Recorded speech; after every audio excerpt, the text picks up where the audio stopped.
എസ്എഫ്ഐയുടെ പരിപാടിക്ക് വേദിയൊരുക്കി Thrissur Adat government LP സ്കൂളിൽ സംഘടിപ്പിച്ച കുട്ടികൾക്കുള്ള പഠനോപകരണ വിതരണ പരിപാടിയിൽ എസ്എഫ്ഐയുടെ ബാനർ അടക്കം സ്ഥാപിച്ചു.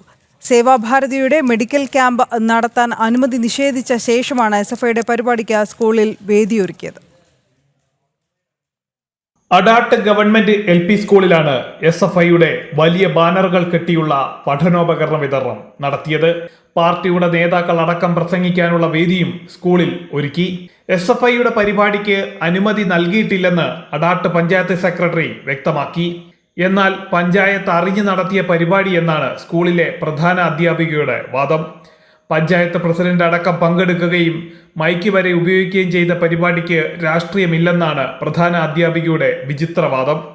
സേവാഭാരതിയുടെ മെഡിക്കൽ ക്യാമ്പ് നടത്താൻ അനുമതി നിഷേധിച്ച പഞ്ചായത്ത് SFIയുടെ രാഷ്ട്രീയ പ്രവർത്തനത്തിന് സ്കൂളിനെ എറിഞ്ഞുകൊടുത്തുവെന്ന് BJP ആരോപിച്ചു.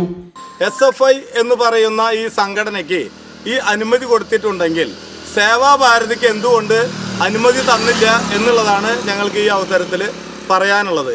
കാരണം സേവാഭാരതി നമ്മൾ ഈ സ്കൂളിലെ കുട്ടികൾക്ക് ഉപകാരങ്ങൾ ചെയ്യുന്നതിന് വേണ്ടിയിട്ടാണ്, ഈ പ്രോഗ്രാമിന് വേണ്ടിയിട്ടാണ് നമ്മൾ ചോദിച്ചത്. പിന്നെ അതുപോലെ തന്നെ നമ്മളൊരു മെഡിക്കൽ ക്യാമ്പ് നടത്തുന്നതിന് വേണ്ടിയിട്ടാണ് ചോദിച്ചത്. ചോദിച്ചപ്പോൾ ഇവർ നമുക്ക് അനുമതി തന്നില്ല. അപ്പോൾ ഈ പഞ്ചായത്ത് നമുക്ക് നിഷേധാത്മകമായിട്ടുള്ള ഒരു പരിപാടിയാണ് അവർ നമുക്ക് എതിരെ നമ്മൾ കാണിക്കുന്നത്. അതാണ് നമുക്ക് ഈ അവസരത്തിൽ പറയാനുള്ളത്. സ്കൂളിനുള്ളിൽ SFIക്ക് പരിപാടി നടത്താൻ അനുവാദം നൽകിയ സംഭവത്തിൽ രക്ഷിതാക്കൾക്കിടയിലും അമർഷം പുകയുന്നുണ്ട്.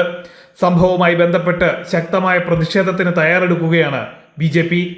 ജനം, തൃശൂർ.